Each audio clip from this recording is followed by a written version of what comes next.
একদিকে ট্রাম্প বলছেন ইরানের সাথে আলোচনা চলছে, আরেকদিকে ইরান বলছে যুক্তরাষ্ট্র নাকি নিজেরাই নিজেদের সাথে আলোচনা করছে। ফলে ধোঁয়াশা সৃষ্টি হয়েছে বিশ্ব রাজনীতিতে। আসলে কি হচ্ছে? ইরানের সশস্ত্র বাহিনীর যৌথ কমান্ড ইব্রাহিম জোলফাকারি বলেছেন, যুক্তরাষ্ট্রের অভ্যন্তরীণ দ্বন্দ্ব এতটাই বেড়েছে যে তারা এখন নিজেদের সঙ্গেই আলোচনায় বসেছে। তিনি আরো বলেন, আমাদের সঙ্গে তাদের কখনোই মিল হতে পারে না। একই সঙ্গে তিনি সতর্ক করে বলেন, নিজেদের পরাজয়কে কোনোভাবেই চুক্তি হিসেবে তুলে ধরা উচিত নয়।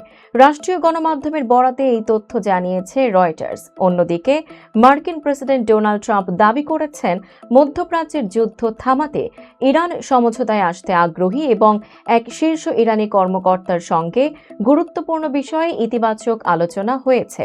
তবে ট্রাম্পের এই বক্তব্য সরাসরি নাকচ করেছেন ইরানের পার্লামেন্ট স্পিকার মোহাম্মদ বাকির গালিবাফ। তিনি বলেছেন, যুক্তরাষ্ট্রের সঙ্গে কোনো আলোচনা হয়নি, বরং তেল ও আর্থিক বাজারকে প্রভাবিত করতে ভুয়া খবর ছড়ানো হচ্ছে। বিশ্লেষকদের মতে দুই পক্ষের পরস্পর বিরোধী বক্তব্য নতুন করে কূটনৈতিক বাকযুদ্ধকে উস্কে দিচ্ছে এবং মধ্যপ্রাচ্যের পরিস্থিতিকে আরও অনিশ্চিত করে তুলছে।